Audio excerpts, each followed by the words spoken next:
Alright, let's talk about bank reconciliation. Yeah, I know, it doesn't sound like the most exciting thing in the world, but trust me, it's one of those things that can seriously save you from a financial headache down the road. So, what's bank reconciliation? Simply put, it's matching up your own financial records with what your bank says you have. If you're running a business or even just keeping track of your personal finances, this is a non-negotiable step. Let me break it down for you. Step 1. Gather your statements. Grab your bank statement for the period you're reconciling. Your records, spreadsheet. Your records, accounting software. Your records, notebook.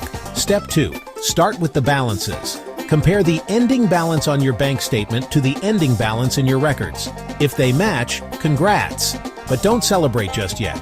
There might still be errors hiding in the details. Step 3. Check off transactions. Tick off each matching transaction between statement and records. Deposits, withdrawals, fees. Quick tip, use a highlighter or color code in your software. It makes spotting missing transactions way easier. Step 4. Hunt for discrepancies. If something doesn't match, don't panic. Look for outstanding checks. Look for deposits in transit. Look for bank errors. Sometimes it's just a data entry mistake on your end.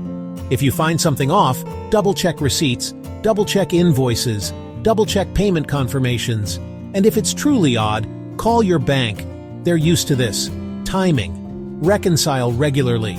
Don't wait until tax season or year-end. Make it a monthly habit. That way mistakes are easier to catch and fix. If you're using accounting software, use automation to import transactions. Let the software help match, but always review the matches yourself. Keep a running log of any adjustments you make. Note the reason for corrections. It saves hours later. Don't forget security, backup records. Protect accounts with strong passwords and two-factor authentication. It's not just about accuracy, it's about keeping your money safe.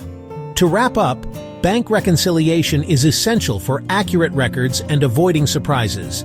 Take it step by step, stay organized, and ask questions if you get stuck. Trust me, your future self will thank you.